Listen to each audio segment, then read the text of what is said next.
Hi friends, this is Anjaneyulu. So చూడండి friends, మీరు మా ఛానల్ www.youtube.com/angm videos చూడండి. సో ఈ ఛానల్లోకి మీరు ఎంటర్ అయిన వెంటనే మీరు నేరుగా మా ఛానల్ని ఇక్కడ సబ్స్క్రైబ్ కూడా చేసుకోవచ్చు. సబ్స్క్రైబ్ చేసుకోవడం వల్ల లేటెస్ట్ నోటిఫికేషన్స్ వీడియోస్ని మీ మెయిల్ ద్వారా పొందవచ్చండి. దెన్ మేము ఆన్లైన్ క్లాసెస్ కూడా కండక్ట్ చేస్తాము. ఎనీ కోర్సెస్ మీద ఎవరైనా ఇంట్రెస్ట్ ఉన్న వాళ్ళు కూడా మా యొక్క ఛానల్ని లేదంటే మా మెయిల్కి సంప్రదించండి. ఓకే, సో ఇక్కడ మనకు ట్రయల్ వీడియోలోకి వెళ్ళినట్టయితే మా ఫోన్ నెంబర్ ఎవ్రీథింగ్ అన్నీ కూడా ఉంటాయి.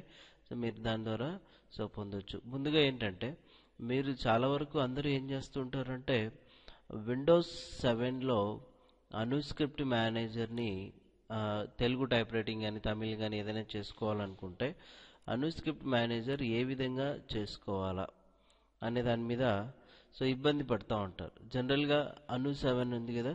సో ఈ అను 7 అనే సాఫ్ట్వేర్ విండోస్ 7లో ఓన్లీ ఇక్కడ సెటప్ టీటీఎఫ్ అని కనిపిస్తుంది మీకు. ఈ సెటప్ టీటీఎఫ్ అనే ఆప్షన్ మీద ఇదొక్కటే డబుల్ క్లిక్ చేసుకొని ఇన్స్టాల్ చేసుకోండి. మరి తర్వాత పిఎస్ అనేది కూడా వర్క్ అవ్వదు అనమాట.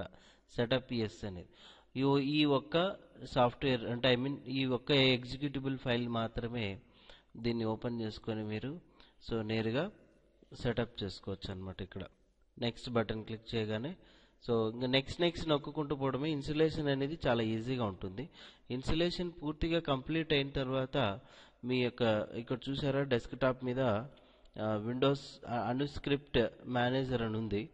బట్ ఐకాన్ అనేది వచ్చేస్తుంది, కానీ రీస్టార్ట్ అయినా కూడా మీ యొక్క మెషిన్లో అంటే మీ యొక్క డెస్క్టాప్ ల్యాప్టాప్లో కానీ ఈ విండోస్ 7లో ఈ అనుస్క్రిప్ట్ మేనేజర్ అనేది వర్క్ అవ్వదు. సో మీరు పూర్తిగా ఇన్స్టాల్ అయ్యి రీస్టార్ట్ చేసినా కూడా రాలేని పక్షంలో ఏం చేయాల్సి ఉంటుంది అంటే జాగ్రత్తగా ఫాలో అవ్వండి. సో మీరు ఈ అనుస్క్రిప్ట్ అనే మేనేజర్ చూడండి, ఇన్స్టాల్ చేసిన తర్వాత ఈ ఐకాన్ మీద ఒకసారి రైట్ మౌస్ బటన్ ప్రెస్ చేయండి. మీకు ఇక్కడ నేరుగా పర్సనలైజ్ అనే ఒక ఆప్షన్ ఉంది చూడండి. అంటే ఇక్కడ రైట్ మౌస్ బటన్ ప్రెస్ చేస్తే ప్రాపర్టీస్ ఆప్షన్ వస్తుంది. ఇక్కడ మీరు ఇందులో కంపాటిబిలిటీ అనే ఒక ట్యాబ్ ఉంటుంది.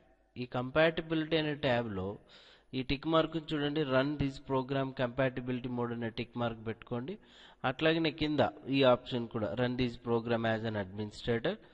మరి ఇక్కడ change setting for all user అనేది ఇక్కడ ఒకసారి చెక్ చేసుకోండి. ఇక్కడ కూడా ఈ రెండు ప్లేస్లను టిక్ మార్క్ పెట్టి ఓకే చేసి మీరు ఎప్పుడైతే మీ యొక్క డెస్క్టాప్ ఆర్ ల్యాప్టాప్ని రీస్టార్ట్ చేసేస్తే ఇంకా నెక్స్ట్ లాగిన్ అయినప్పుడు ఆటోమేటిక్గా మీ యొక్క విండోస్ 7లో ఉన్న అనుస్క్రిప్ట్ మేనేజర్ని ఈజీగా వర్క్ చేసుకోవచ్చు. చాలామంది కష్టపడుతూ ఉంటారు అనమాట, విండోస్ 7లో అనుస్క్రిప్ట్ మేనేజర్ వర్క్ అవ్వదే ఎందుకు అలాగని. సో ఈ ఒక్క ప్రాబ్లం అనేది మీరు కొంచెం రెక్టిఫై చేసుకోగలిగితే చాలండి. ఓకే, సో థ్యాంక్ యూ అండి.